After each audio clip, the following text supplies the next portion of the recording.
này vợ đây câu cà riệp cắt lư trao mọi cái đó nơi chan phê đã tục lư chan phê nó cái đau người dân cắt lư trao phá nâng tờ con rái đó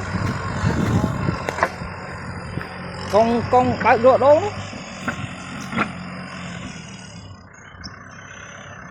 cắt lư nè lư khăn người cái đau trên nơi với cắt lư trao rồi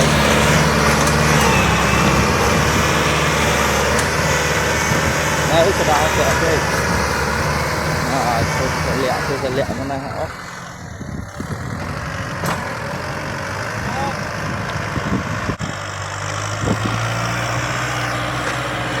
thịt gạo cái này thịt bạch lên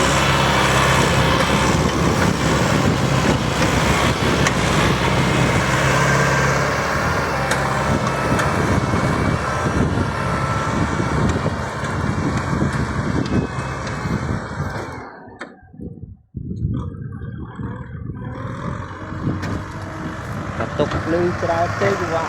tay lên cái đầu trong thịt cắt từ trao tới vật quay tôi nhân đang ở đây phần này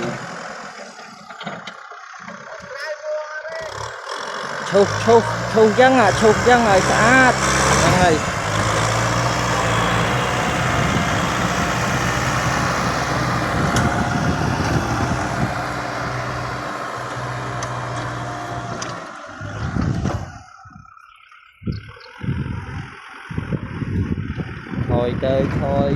thôi chơi thôi mó chu bây giờ cái bạch lửa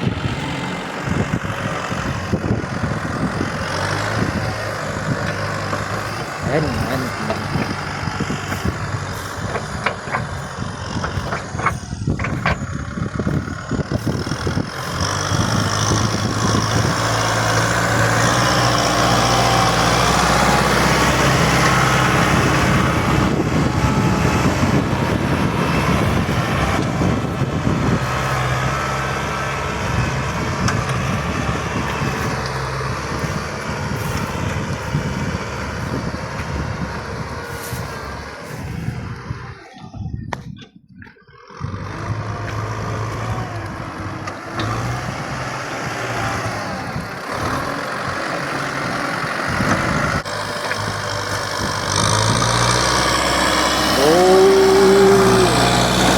đây bạn thở đó chơi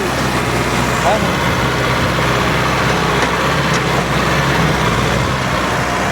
đặt lại cặp lưng tăng đã thôi gặp trong trời